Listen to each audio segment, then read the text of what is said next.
जिले में 13 जुलाई को संपन्न हुए 3 नगरीय निकाय चुनाव के परिणाम 20 जुलाई को आने वाले हैं। जिला प्रशासन ने बालाघाट, कटंगी और लांजी में मतगणना को लेकर आवश्यक तैयारियां पूरी कर ली है। लोगों को बेसब्री से नतीजों का इंतजार है। बालाघाट नगर पालिका में कुल 33 वार्ड है, जबकि लांजी और कटंगी में 15-15 वार्ड है। इन वार्डों में कांग्रेस, भाजपा के साथ निर्दलीय और अन्य दलों के उम्मीदवार भी अपनी किस्मत आजमा रहे हैं, जिससे यहां के कुछ वार्डों में रोचक परिणामों की उम्मीद की जा रही है। वैसे तो बीजीटी न्यूज़ के ऑनलाइन सर्वे और एग्जिट पोल में कांग्रेस की 18 साल बाद नगरपालिका परिषद बालाघाट में वापसी की संभावना दिखाई दे रही है, लेकिन 10 से अधिक वार्डों में संशय की स्थिति होने के कारण कुछ सीटों पर उलटफेर भी हो सकता है। बालाघाट में मुख्य मुकाबला भाजपा और कांग्रेस के बीच दिखाई दे रहा है। वहीं कुछ वार्डों में निर्दलीय प्रत्याशी भी भाजपा कांग्रेस को कड़ी चुनौती देते हुए दिखाई दे रहे हैं। इस लिहाज से सभी की निगाहें अब चुनाव परिणामों पर टिकी हुई है। बालाघाट नगरपालिका चुनाव की मतगणना पॉलिटेक्निक कॉलेज में होगी। इसे लेकर प्रशासन ने आवश्यक तैयारियां पूरी कर ली है। यहां पर वार्डों में बूथों की संख्या के आधार पर अलग अलग राउंड में मतगणना होगी। सभी टेबल पर प्रत्याशियों के अभिकर्ताओं के बैठने की व्यवस्था की गई है। वहीं प्रेक्षक और मीडिया रूम भी बनाए गए हैं।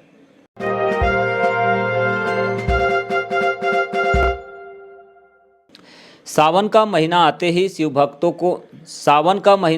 शिव भक्तों में कांवड़ यात्रा को लेकर अलग ही खुशी नजर आ रही है। ऐसा ही नज़ारा मंगलवार को बैहर में देखने मिला, जहां श्रावण मास के पहले सोमवार को शिव भक्तों के द्वारा भव्य कांवड़ यात्रा निकाली गई, जो बैहर शिव मंदिर से शुरू होकर भंडेरी बाबा मंडी तक पहुंची। इस दौरान भगवान शिव के जयकारों से बैहर नगरी गुंजायमान हुई। डीजे की धुन पर शिव भक्त कांवड़ यात्रा लेकर बाबा मंडी पहुंचे और भगवान भोलेनाथ का जलाभिषेक कर पूजा अर्चना की।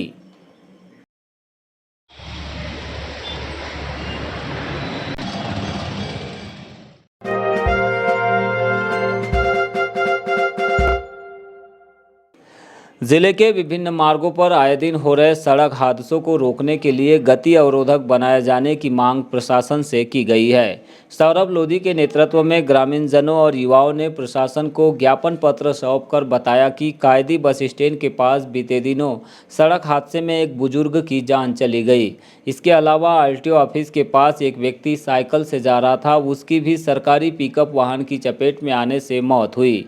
इसी तरह मेन रोड बरबसपुर के पास ग्रेसियस कॉलेज की छात्रा की सड़क हादसे में मृत्यु हो गई।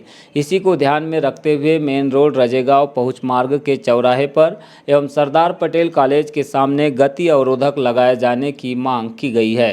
शासन प्रशासन ने आज तक वहां पे स्पीड ब्रेकर बनाने का काम नहीं किया है। जैसे ही आचार संहिता खत्म होती है 30 तारीख तक अगर स्पीड ब्रेकर नहीं बनाया जाता है तो ओबीसी महासभा के नेतृत्व में समस्त छात्र छात्राओं के सहयोग से और आसपास के ग्रामीण जनों के सहयोग से उक्त स्थान पर चक्का जाम करने की रणनीति ओबीसी महासभा ने बनाई है।